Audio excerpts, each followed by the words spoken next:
So good evening, everybody. We'd like to get started, please. Okay, thank you. I'm Matt Boda, and I'm a faculty member at URI's Schmidt Labor Research Center.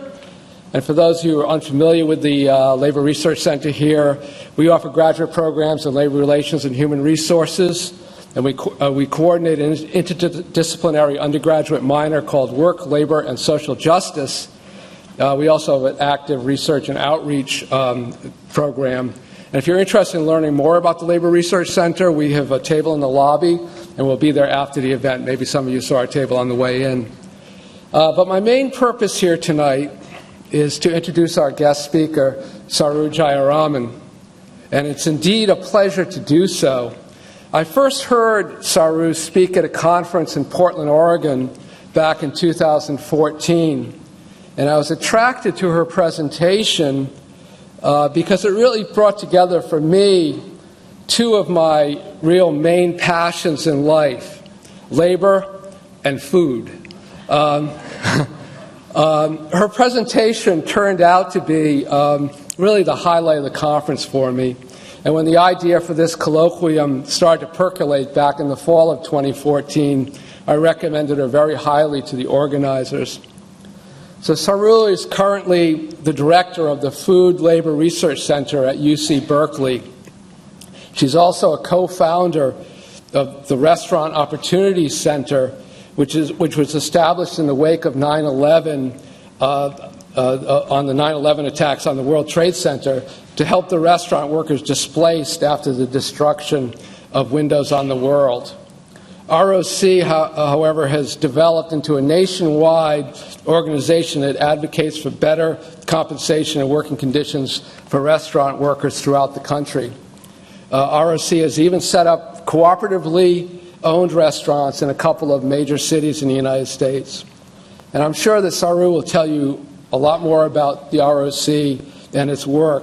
But as someone who studies labor relations professionally, I believe that it's a model for collective action in the contemporary economy.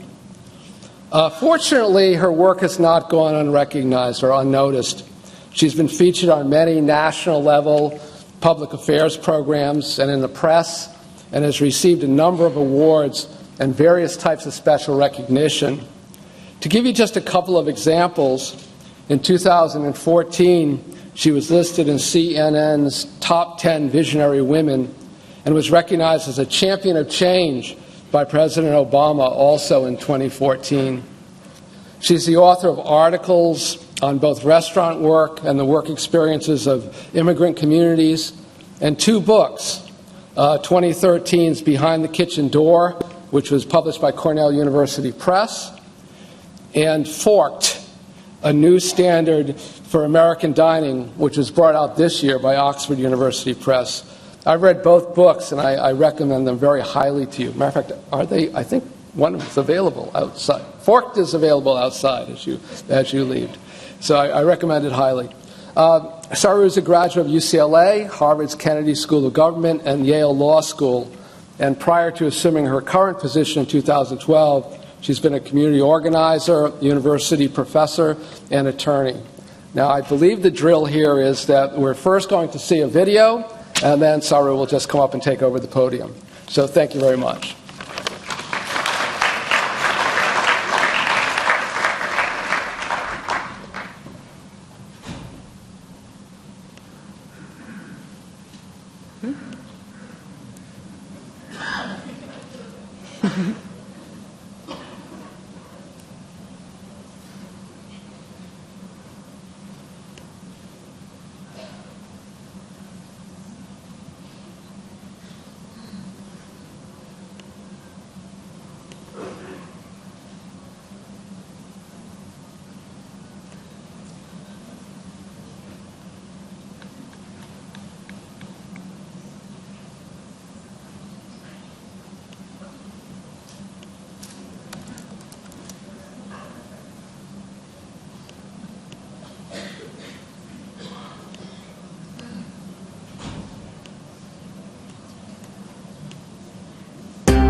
Hi, how is everybody this evening? It's great to be with you. Thanks for having me here. Thank you so much to everybody at URI for the invitation, and very grateful to be with some friends who I'll introduce later here in Rhode Island. So I have to confess that prior to about 15 years ago, I myself knew nothing of what's in that video. I had actually not long before 15 years ago, just graduated from law school. I was living in New York, in Brooklyn. I was working out in an organization in Long Island. And every evening I would come back from Long Island into the city and I would eat out. I would eat and eat and eat. I would enjoy everything that New York City had to offer in terms of all different kinds of restaurants, vegan, raw, kimchi taco trucks. I enjoyed it all. And sometimes I'd eat out 3 times a day. That's kind of what you do as a New Yorker. And I have to admit, in all of those years of eating out, I cannot remember a single person who touched my food. I cannot visualize. There's lots of instances that all of us have had, lots of wonderful moments in restaurants. In fact, we as Americans tend to celebrate our culture in restaurants more than anybody else on earth.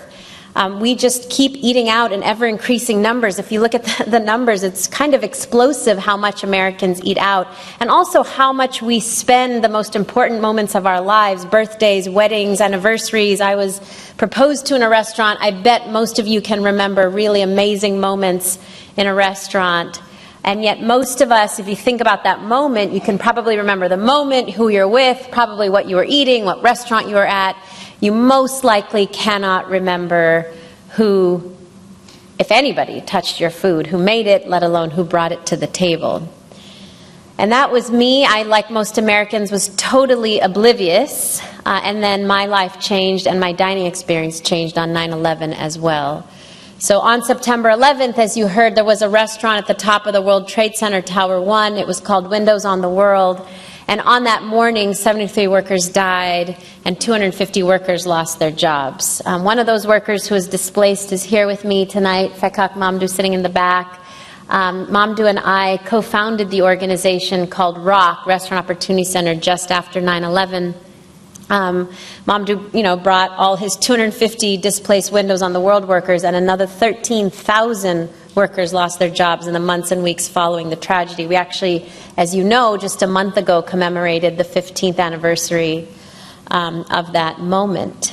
And since that moment until today, our little center that started as a relief center post 9/11 has grown just incredibly rapidly, now into a national organization. We now have about 18,000 worker members, about 200 restaurant owner members, ranging from very high-profile celebrity chefs and restaurateurs all the way down to small mom-and-pop restaurants around the country, and several thousand consumer members, consumers like you who eat out every day and have joined together with us to say we want a different dining experience, not the one we saw in the video. We want a different way of eating out.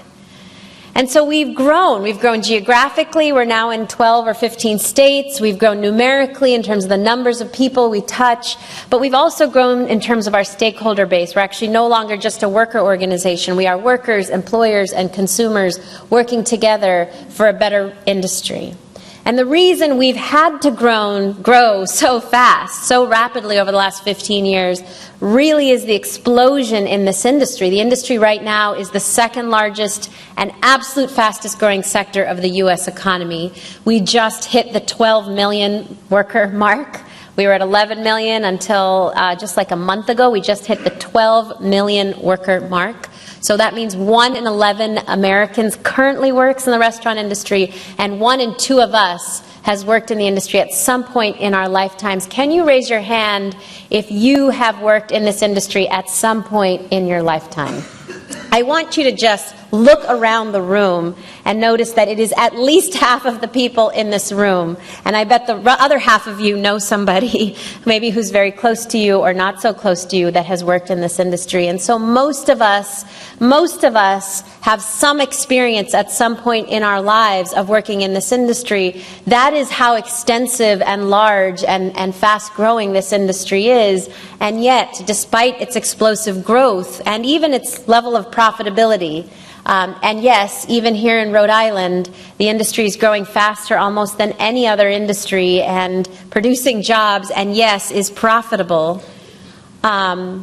Despite all of that, it continues to be the absolute lowest paying employer in the United States. So every year the U.S. Department of Labor releases a list of the 10 lowest paying jobs, and every year we win the award. Every year 7 of the 10 lowest paying jobs in America are the people who touch and serve our food. So what does it mean to have the absolute largest and fastest growing sector of our economy proliferating the absolute lowest paying jobs? It means that we are single-handedly responsible for growing the low-wage floor of the economy. It means that right now, 1 in 3 working Americans works full-time and lives in poverty. And by 2020, 2021, some Columbia economists predict that it will be 1 in 2. Some people say it'll take a little longer. Okay, let's say 2025, 1 in 2. 1 in 2 working Americans working full-time and living in poverty. What does that mean for our GDP? What does that even mean for this industry itself? That we have been responsible for basically impoverishing half of the nation. What does it mean in terms of who will actually be able to afford to eat in the great restaurants that employ these workers? It means that we are on the verge of really losing out, not just as a population of low-wage workers, but really as a nation, as an economy, as a nation of people who enjoy eating out more than anybody else on earth. We are losing. So how is it that you've got one of the largest and fastest growing sectors of our economy, and yes, one of the most profitable? You know, the industry often cries about how it has the smallest profit margins of any industry in the United States, and certainly there are small restaurants that are, you know, getting by on small profit margins. But nationally, across the average, and that, you know, largely led by the chain restaurants, we see a 4 to 5% profit margin in this industry, which might sound small until you know that Walmart, which is generally considered one of the most profitable companies in the world, has a 1% profit margin. So this industry is actually doing quite well, particularly the chains. Every year we go to the shareholder meetings, they're reporting record high profits, and yet it continues to be the absolute lowest paying employer. So how is it that you've got one of the largest, a very profitable, one of the fastest growing sectors of our economy proliferating the absolute lowest paying jobs? It's possible because of the money, power, and influence of a trade lobby called the National Restaurant Association.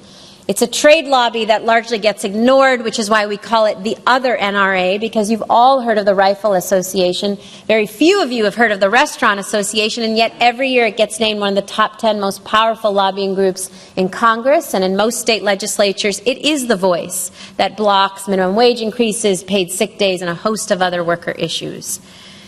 Well, it turns out in doing research for the most recent book, Forked, which is actually a title that Oxford selected. I did not, but it turned out to be work really well, because we are definitely forked, and we are also at a fork in the road with this industry. But turns out in doing research for this book, I became a bit of a nerd and really got into how did this whole thing come about? How is it that this trade lobby became so powerful? And discovered that the power of the other NRA doesn't date back 20 or 30 or 50 years. It really dates back 150 years to the emancipation of the slaves. Because it turns out that tipping did not originate in the States, it originated in feudal Europe. So if you've ever seen Downton Abbey, or if you've ever read Old English literature, I read a lot of, just in my spare time, just fiction, Old English literature, you know, Jeeves and Wooster, any of these old books, you see references to tipping. You see references to this idea that is really noblesse oblige, an aristocrat giving something to a feudal serf or vassal or a domestic, you know, always on top of a wage, always on top of a full wage that this serf or vassal or domestic is receiving, a gratuity, something that is really a bonus and something that a noble or an aristocrat gives out of the goodness of their heart, a patronage, essentially, to a lesser person.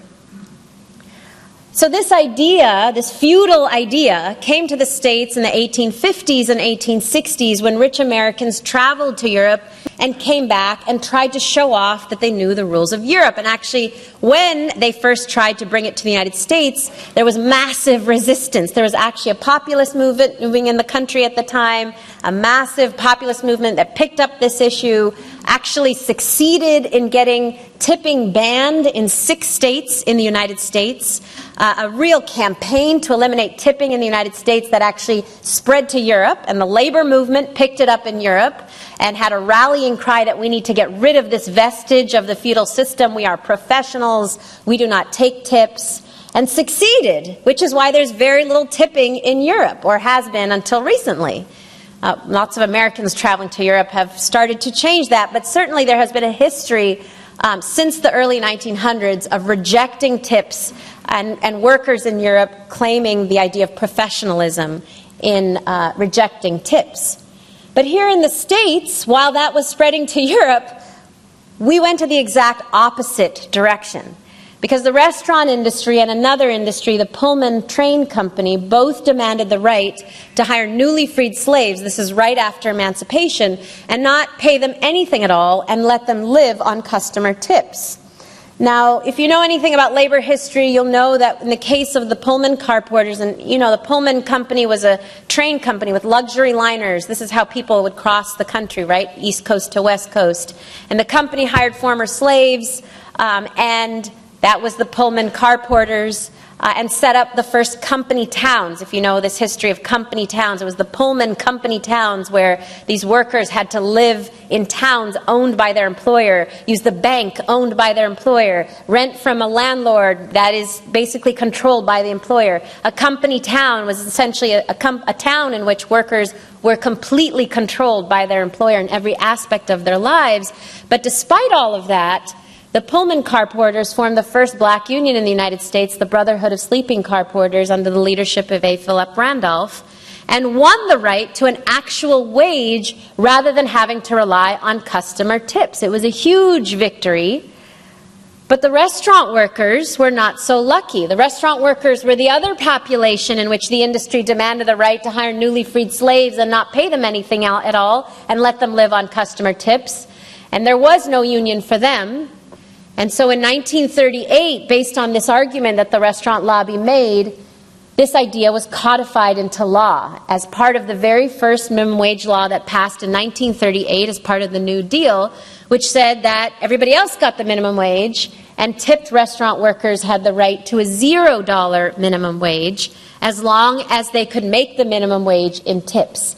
Essentially making the United States the only nation on earth now, because we're the only country that does this, in which this is the only industry that's allowed to say we shouldn't have to pay our workers anything at all. You, the customers, should pay our workers' wages for us.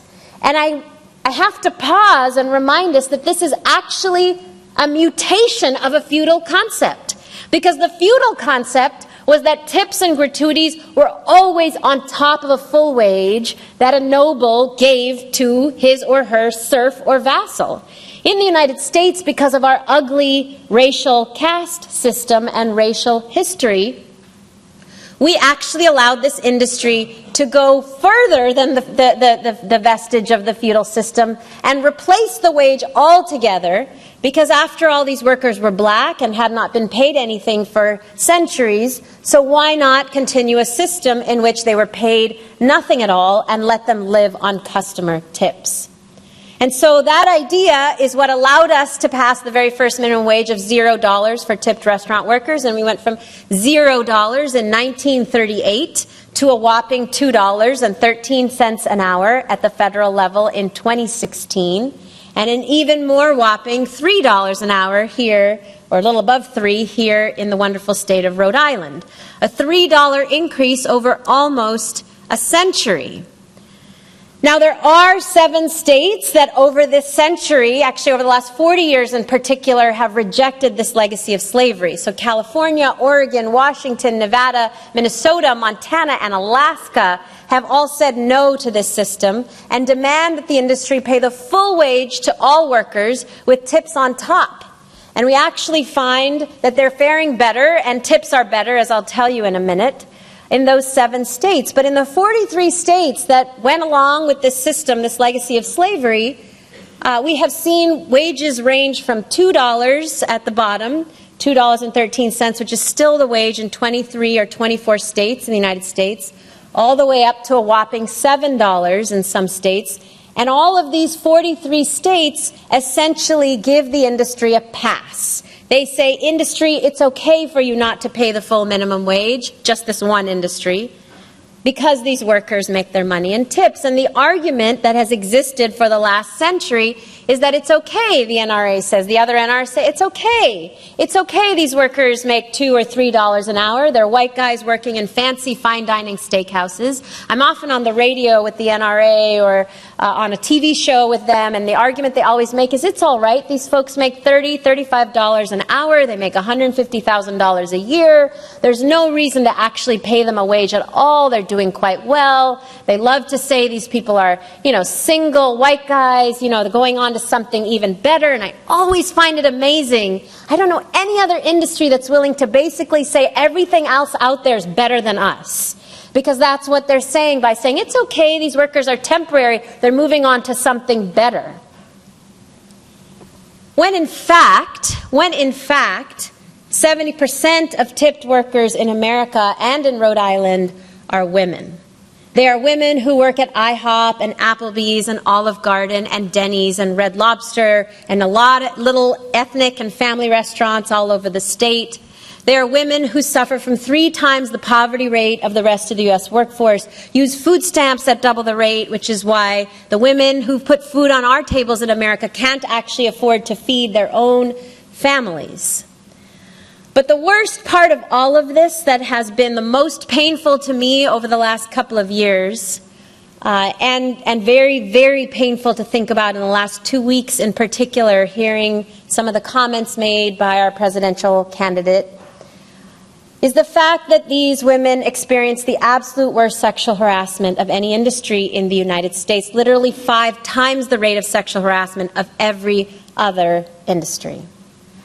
And I will say this is the issue that really changed my mind on this issue, because I will say we were wrong. We were wrong for a very long time on this issue. We, even us, the Restaurant Worker Organization, until 2013, we thought it would be okay. Couldn't we just raise this abysmal wage of $2.13 an hour? Couldn't we just get it to something higher? We actually proposed raising it. Let's just peg it to 70% of the overall minimum wage. It's okay, because at least they'd get a raise. At least it'd be a portion of the overall minimum wage, and tips would bring them up to the full minimum wage. We actually got Congresswoman Donna Edwards from Maryland to introduce the first bill in U.S. history for tipped workers, proposing that we should get tipped workers to 70% of the minimum wage. We thought that would be such an improvement, a 300% increase for workers earning $2 an hour.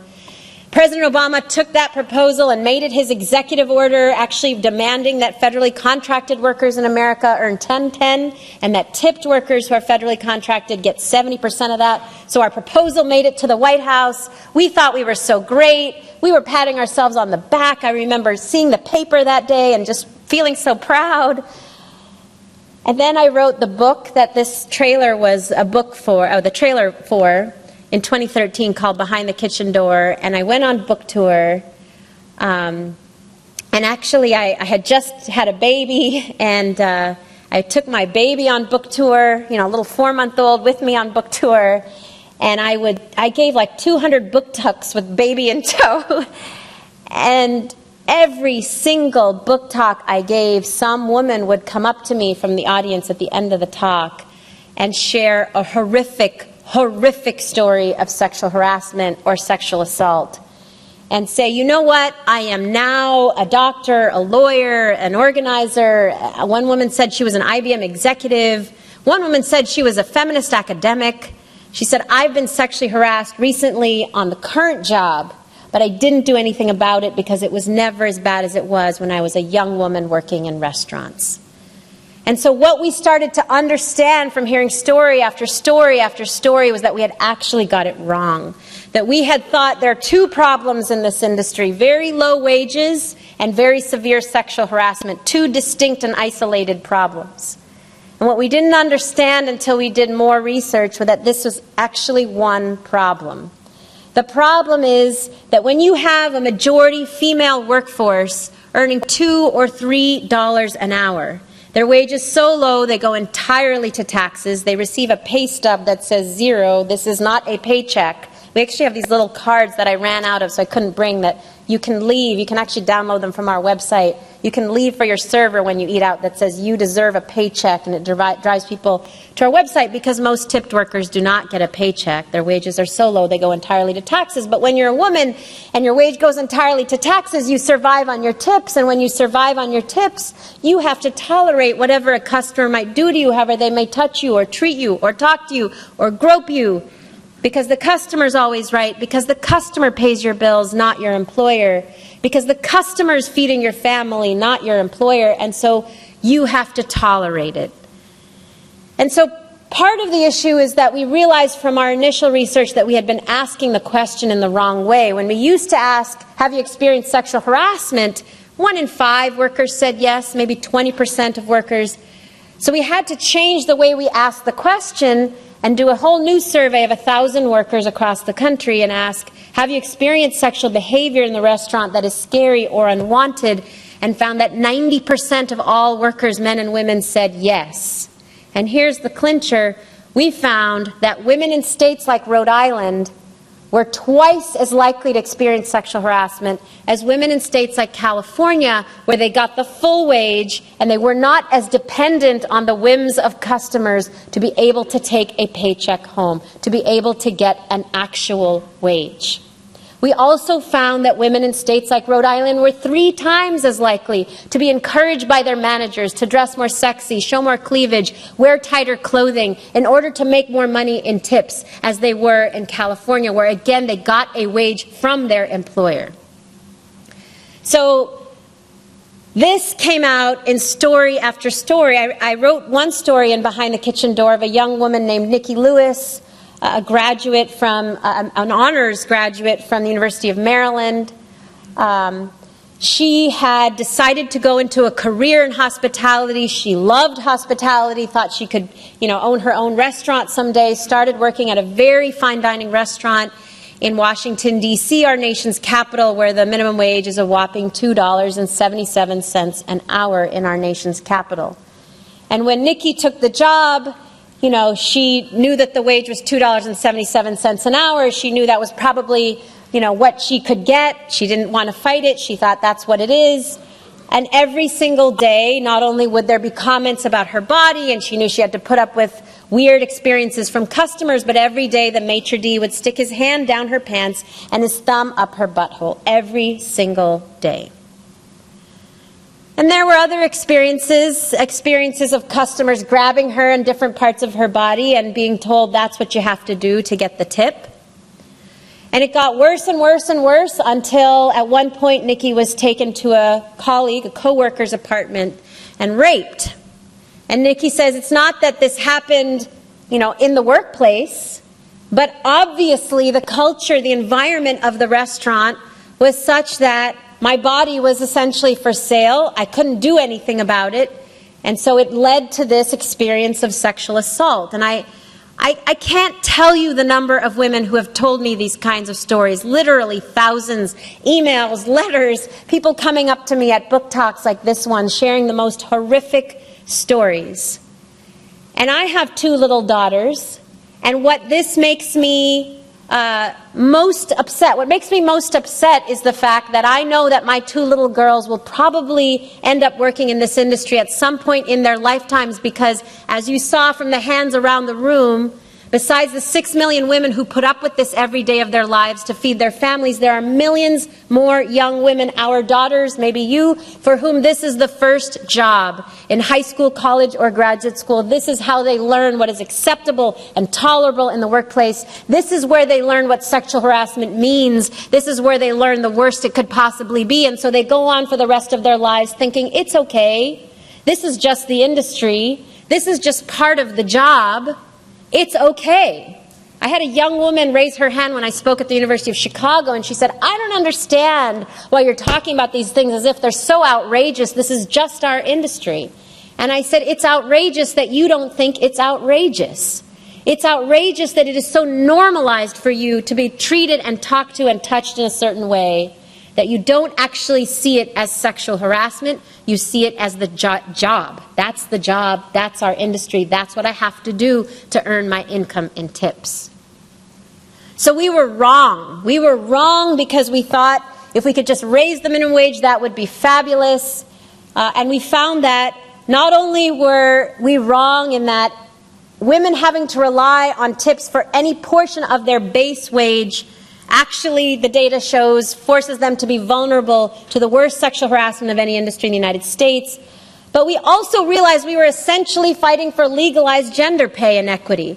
I remember Nancy Pelosi, she wasn't Speaker of the House at the time, but afterwards she launched a campaign for women's economic security, and she asked me to join her in several town hall meetings, on stages. And she would get up there and she would say, we need to end the fact that women earn 77 cents on the man's dollar. And I would get up next to her and say, yes, and we need to raise the tip minimum wage for women to 70% of the overall minimum wage. And I was essentially fighting for legalized gender pay inequity because this is an industry in which a majority male workforce earns the full minimum wage and a vast majority female workforce earns much less. So fighting for any percentage of the wage was essentially fighting for a percentage of the wage for women alone. We also did research on those 7 states that, by the way, have completely gotten rid of this system and found that they are faring better on every measure than the 43 states with lower wages for tipped workers, higher restaurant sales per capita, higher job growth in the industry, higher job growth among tipped workers, even higher rates of tipping, which I think is so important because there is so much misinformation being spread by the Restaurant Association that if they actually were to pay us a wage, pay tipped workers a wage, that tipping would end as we know it. When in fact all the data shows the opposite is true, and that tipping rates are higher in states that have one fair wage. So that's why in 2013, after realizing our mistake, we launched the campaign One Fair Wage. It took us about a year to get all of our friends and advocates in the minimum wage and labor community to agree with us. Finally, the AFL-CIO came out in support of One Fair Wage. That was followed by 8 states introducing legislation proposing One Fair Wage. And that actually, I think, was the year that Senator Golan introduced it, 2014. And after that, it was introduced in Congress for the first time in U.S. history last year. And then this year, Hillary Clinton and the Democratic Party named One Fair Wage, the elimination of the lower wage for tipped workers, as a key portion of the Democratic National Platform, and Tim Kaine announced it at the Democratic National Convention. But all of that wasn't actually the best part. Thank you. All of that wasn't even the best part. The best part was the most surprising part to me, which was that suddenly very, very high profile, very large industry leaders started to join us in our call for change, which was incredibly shocking and surprising. So we had been forming this high road employer association for about a decade. It's called RAISE, Restaurants Advancing Industry Standards and Employment. It's about 200 restaurants all over the country who actually have agreed with us on living wages and better working conditions. But they hadn't yet decided on one fair wage. A lot of them had very well-tipped workers in their restaurants. They thought, why should we get rid of this? These workers make a lot of money. They weren't the Denny's and the IHOPs in which workers were mostly women earning very, very little in tips. But last summer, I sat down with Danny Meyer, who is, if you don't know who Danny Meyer is, he's the foremost fine dining restaurant owner in the country. He started a company called Union Square Hospitality Group and a company called Shake Shack. He wrote a book called Setting the Table. He is by far, if they're, restaurant people in the room, they know he is by far the foremost, most highest profile kind of standard setter in fine dining in the United States. Well, he and I sat down last summer. I told him everything I just told you, history of slavery, impact on women. And he said, I've hated this whole system for 20 years. I really hate it. It takes away from the professionalism of the industry. You've given me the impetus to make a change.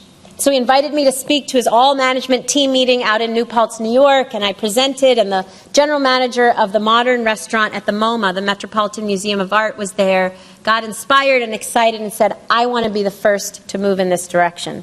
But we don't just want to eliminate the lower wage for tipped workers. We want to go all the way and eliminate tipping in our restaurants altogether. Now, our campaign is not to eliminate tipping. It's to eliminate the lower wage for tipped workers. But we worked with Danny Meyer over a period of about 4 months to figure out a formula in which, through wages and revenue share, he was able to guarantee each one of his workers that they would make everything that they used to make in tips and more now by being paid by the company itself. And so he launched a program called Hospitality Included. It got international headlines. The next day, the New York Times published an op-ed by me on the history of tipping and the slave legacy. 3 days later, the New York Times editorial board came out in support of the elimination of the tip minimum wage. And 3 weeks later, USA Today's editorial board came out in support. And over the last year, since that moment, 189 high-profile restaurants have moved to eliminate the lower wage for tipped workers or tipping in their restaurants, working with us to ensure that their workers got everything in wages now that they used to get in tips. That change has been tremendous. It has been the biggest split or rift in the National Restaurant Association that we've ever seen. During this period, I had a lot of talks with Chipotle. I interviewed the CEO for my book, and he started to hear about what happened with Danny Meyer, asked me to give him a list of the best things he could do for his employees. I gave him about 15 things: raise your wages, provide paid sick days, a number of other things. He agreed to leave the National Restaurant Association, join forces with us, and commit to paid sick days, paid family leave, and tuition reimbursements to their 80,000 workers nationally. And next week, I'm talking to Panera about doing the same thing. We've also in talks with Alice Waters has already joined the movement. Tom Colloquium, star of Top Chef, has come out with us to meet with Governor Cuomo in New York and Washington and Capitol Hill. And all of these high-profile restaurants are saying the time for change has come. The time for getting rid of this legacy of slavery, for restructuring the industry so we're paying everybody better, has come. That time is now. And so here's the thing. That's why the title of the book is Forked. The book is actually profiles of restaurants that are doing it right, taking the high road to profitability and comparing them to companies, mostly the chain restaurants, that are taking what we call the low road to profitability, doing the most that they can to squeeze the most out of their workers. Squeeze and squeeze and squeeze until workers can barely survive, if they survive. So this fork in the road is a fork that all of us can play a part in, because I've told you the workers have been out there fighting for this and are winning. So all of the wins that we've had are resulting in 3 weeks, Maine, the state of Maine, becoming the first U.S. East Coast state in the history of this country to fully eliminate the lower wage for tipped workers. Maine will be the first on November 8th. And there's legislation and ballot measures moving in Massachusetts, Pennsylvania, New York, Washington, D.C., and Michigan that are likely to follow in 2017 and 2018. There are a number of states moving in this direction and several bills in Congress. This will happen.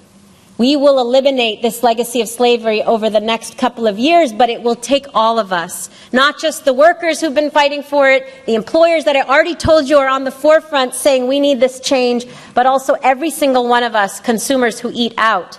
And I just want to share, outside where we're selling the books, we have these cards for an association called Diners United that allows you to join with other consumers and ask for change.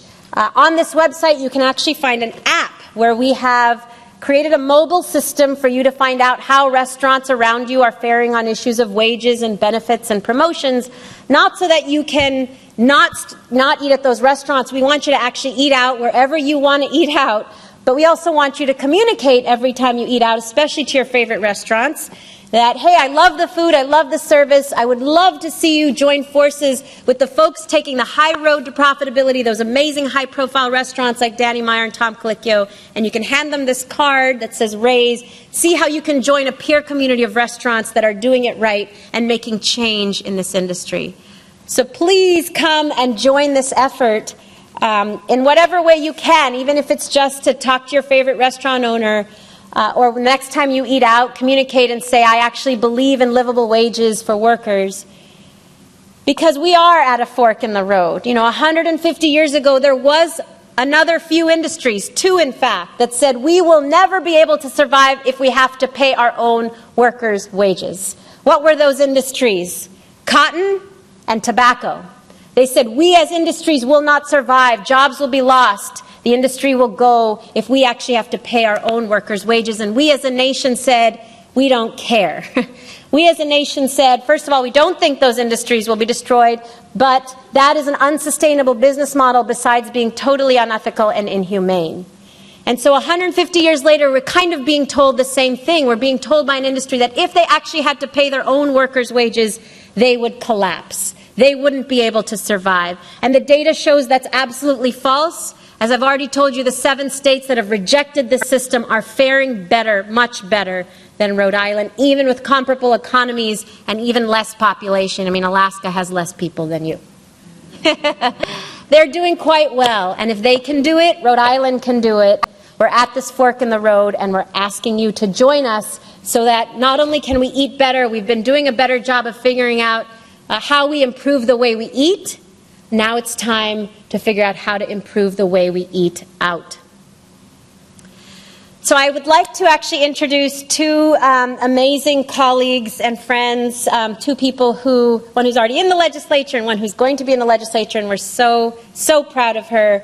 Senator Gail Golden has been a champion on this issue for the last couple of years, and we're so appreciative of her for being the brave champion with us on this issue. And Moira Walsh is actually a restaurant worker, member of Rock United, has been fighting the good fight on this issue, and we're so proud of her because now she's going to join Senator Golden in the legislature, and that is humongous. So we think this can happen in Rhode Island. It can happen with all of us, and I'd love to give them an opportunity to say a few words about it. Do you want to start?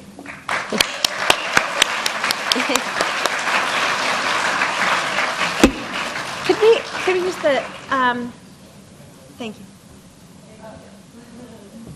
Hi, everybody. Oh, hi, everybody. I'm Gail Golden. I'm a senator from Providence, and it's amazing. I had the pleasure of hearing Saru speak many times about this. It's always inspirational. But so right now, you're probably thinking to yourself, what can you do about it other than the tools that she gave you? And I think it's really important that you realize that each one of you has a lot of power because it is election time right now. And each one of you, hopefully, is a registered voter. And so there are a couple of things you can do with that power. One is, as soon as you leave here, you can, if you don't know who your member of the Rhode Island General Assembly is that represents you, and it's likely Sue Sosnowski, maybe, and Representative McEntee. I should have looked this up before I came down here. I'm from Providence. It's a very long way down here. Anyway,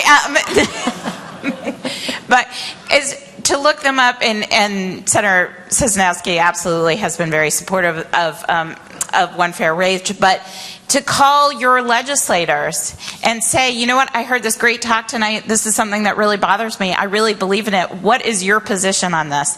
And when somebody comes to your door and asks you for your vote, ask them what their position is on this and many other issues, including many of the things Saru talked about, like paid family leave and paid sick days, because those are the things that affect everybody's lives and every worker and their ability to deal with getting out of poverty and staying out of poverty.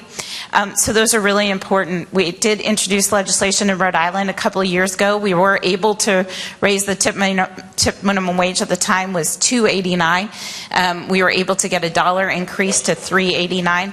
But the reality is when $2.89, just as an example of the differential of that, when $2.89 was what was agreed upon as the tip minimum wage in Rhode Island, the minimum wage was $4.45.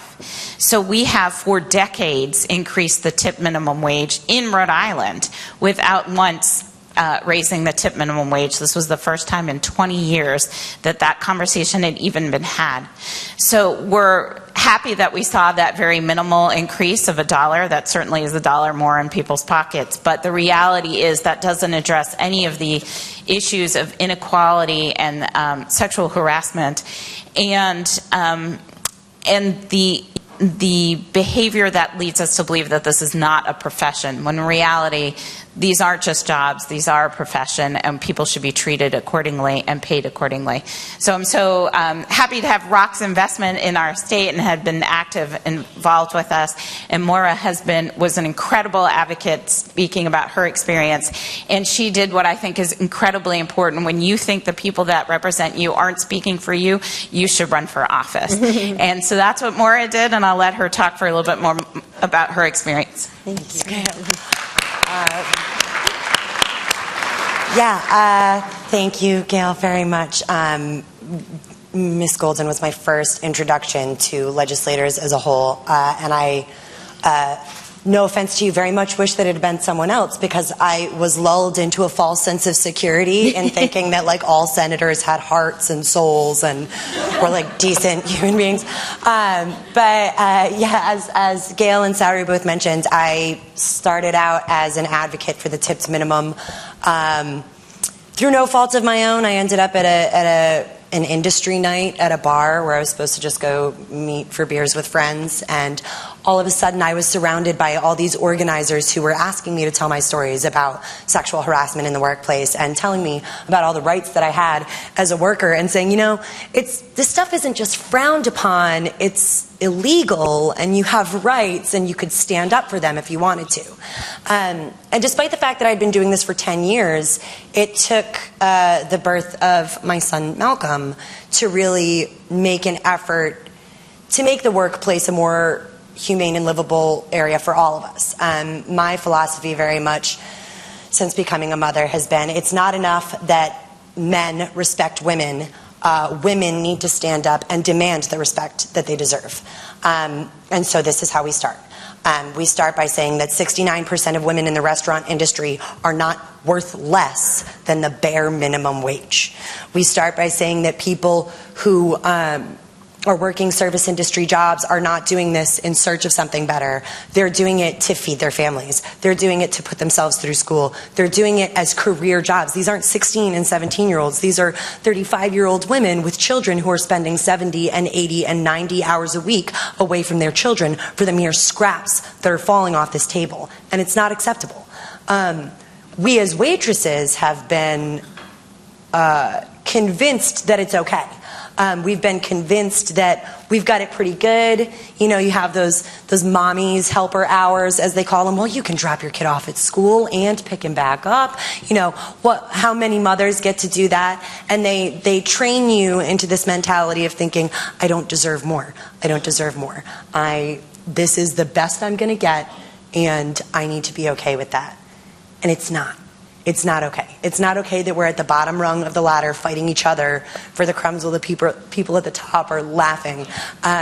when I did my first Senate hearing for Restaurant Opportunity Center, I was in the room with a gentleman who owns Greg's restaurant. Do you guys all know Greg's, the Rhode Island? Yeah. So he's got 3 restaurants in Rhode Island. It's just like a 3-chain restaurant. And the reason he doesn't need more restaurants is because the owner actually has the Posy Touch system. It was invented by the owner of Greg's, so they rent it out to all the other restaurants in the state so that they're getting consistent revenue from these Posy Touch systems so that they don't actually even really need the restaurant anymore to make their money. And I remember this man getting up there and saying, you know, I have 6,000 workers, and if I raise them all to minimum wage, that's $800,000, and then you add taxes and fees, and that's $1 million. And by the end of the day, it's approximately $2 million. And the only way I could possibly do that is if I fire people or raise my prices. And I got up after him and said, well, just so you know, there's a third option.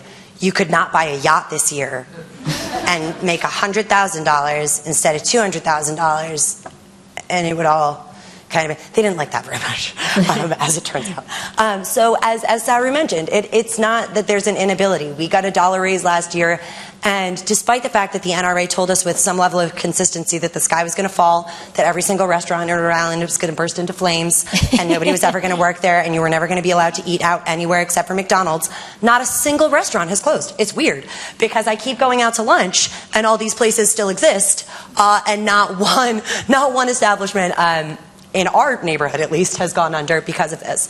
And so it's important to not feel discouraged, because after that first year when we were offered $1, it hurt. It hurt really bad to go up to these legislators and say, hey, we're poor and this is really hard. And to hear the majority of them say, we know, we don't care. But when you hit that wall, you just have to keep going, because there is something on the other side of it. And at the very least, I did win my primary, and I'm lucky enough to be in Rhode Island where generals are like not really a thing. But I'm very lucky in that, you know, I have the opportunity next year to be as obnoxious as I was in 2014. Hi, can we have $1? Can we have $1? Can we have $1? Where are you running? I am done. I am the representative-elect for District 3 in Providence, which is like the Chad Brown, Douglas area. Yeah, so I'm not officially sworn in, but I'm officially elected. I guess, right? I don't elect until the 8th. Yeah, all right. So I'm elect. But yeah. So once you hit that wall, you have to push past it, because it's always darkest before the dawn, and they really do. The impetus for change is real, and it's necessary, and there's always going to be people who are fighting against it. I'm very blessed to have worked with Saru, who taught me everything I know, and I still will not know half as much as she does in my career doing this. But we do need your help. We're small, but we're mighty, and the more of us there are, the harder it is to ignore. So, Thank you so much, Mayor. Thank you very much. We have a few minutes for questions, so if you have questions, please raise your hand, and Eric and I will come around. While he's going to get that, I'm just going to say one thing I wanted to note is that none of the legislation that we're proposing proposes any kind of immediate increase, overnight. All of these bills propose raising the minimum wage or getting rid of the lower wage for tipped workers over a period of many, many years. So at most, we're asking for $1 or $1.50 increase, per year over a period, in some cases, of 8 to 10 years, until the point at which the lower minimum wage for tipped workers and the regular minimum wage kind of meet each other.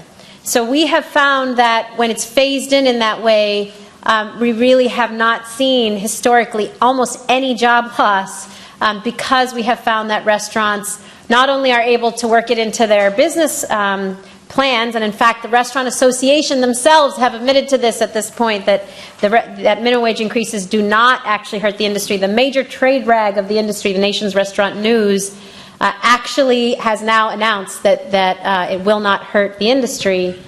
And it's just evidenced by the 7 states that have already gotten rid of this and are doing quite well. So recently there was a ruling by the National Labor Relations Board that workers at fast food restaurants are actually employees of the big chains. Do you think that this will have some impact, and are we likely to see a large organizing campaign in fast food? Thanks for the question. There already, I mean, as you know, is a large organizing campaign in fast food. SEIU has been leading fast food workers. But the decision has implications, of course, beyond fast food. It's any franchised company, any franchised restaurant, Applebee's, for example.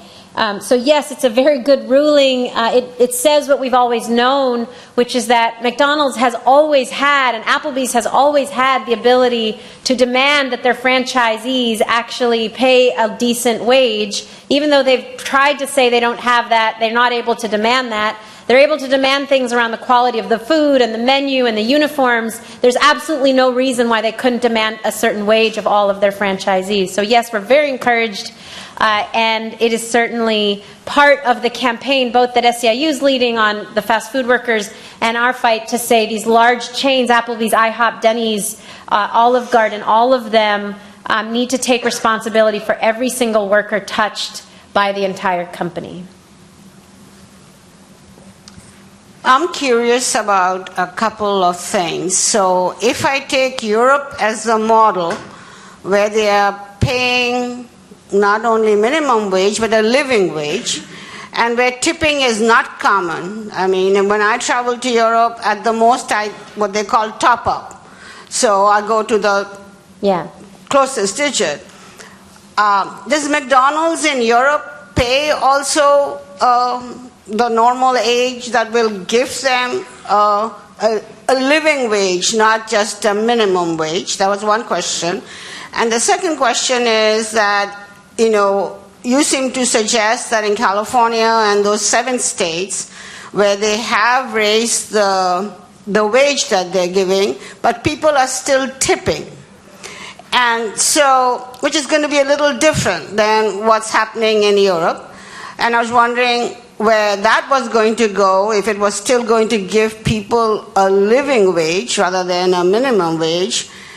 And this thing about professionalization, which is really a different category than just the money they are being paid. So I was just wondering how those things are going to work out. Yeah, I mean, they're all amazingly great questions, and they kind of go together because in Europe, besides the fact that there are many countries that do provide a living wage to workers, it really, in many countries, is a profession. Hospitality is a profession. There are many schools that we've actually visited in different parts of Europe where hospitality is a profession, not just the cooks and the chefs, but actually service professionals go to school for many years in a hospitality profession.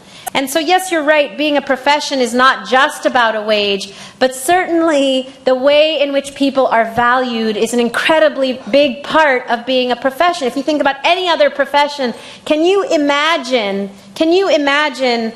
going to a doctor and the doctor not being paid, only being paid by how happy you were with the diagnosis she gave you?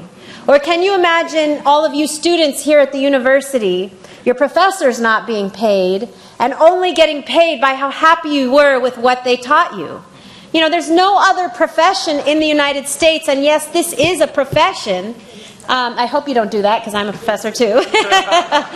There is no other profession in the United States, or really anywhere in the world, in which customers get to determine whether a woman has to pay her rent. There are lots of other customer service professions. There's retail work, there's healthcare, there's teaching, there's lots of other customer service professions. But if we're unhappy or happy in those other customer service interactions, we have other mechanisms to express our pleasure or displeasure. We can speak to a manager, we can file a complaint, we can actually call somebody and say, I loved my service, it was great.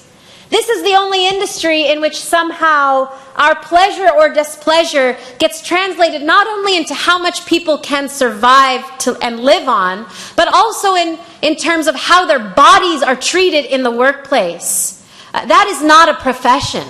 That is as I was saying in the class earlier, there is another profession in which, yes, it's very open about selling your body. Supposedly, that is not this profession. Supposedly, we are not on the menu in this profession.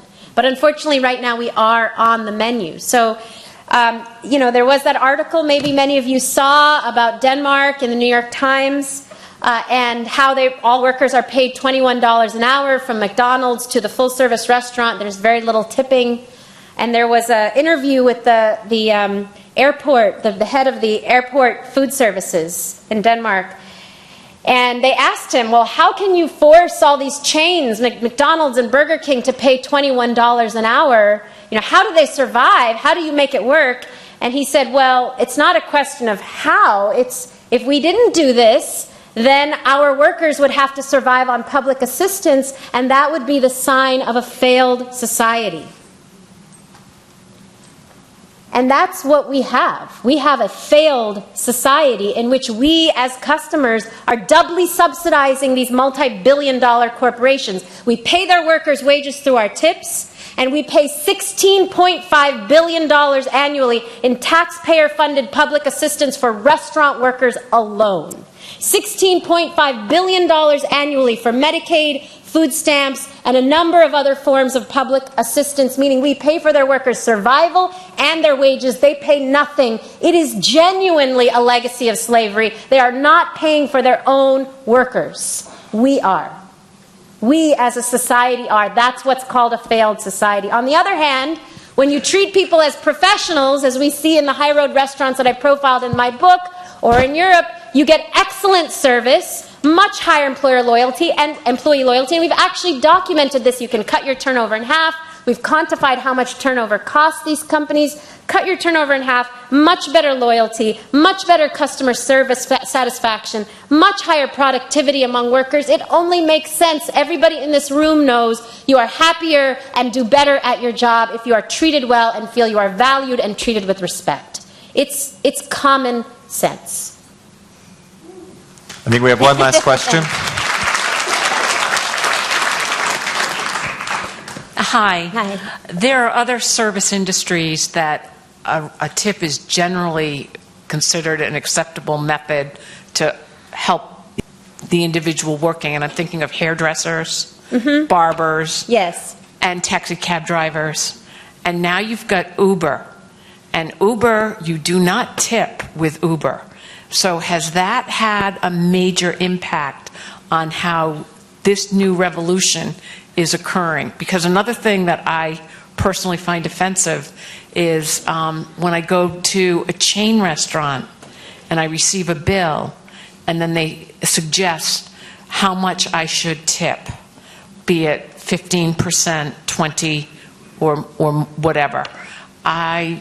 I have a problem with that, so I'm just going to leave that with you.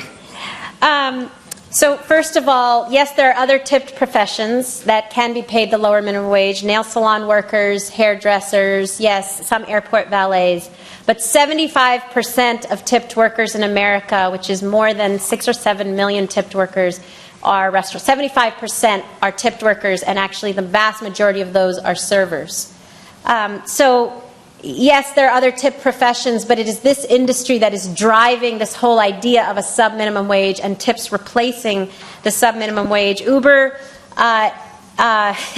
is a unique kind of animal in which you have a whole new kind of set of employers that are pretending as if they don't actually employ anybody, that these people sort of magically appear and they're independent contractors. And I think it's up to us to say, no, these are employees, and if we're going to have a system in which they're not being tipped, then they need to actually be paid a living wage, which Uber does not provide. And that's why I never take Uber personally, because they are getting away with murder and really kind of replacing a whole industry that did have, in which people had fought for many years for better wages and working conditions. We're very good friends and allies with the Taxi Workers Alliance in New York and other parts of the country.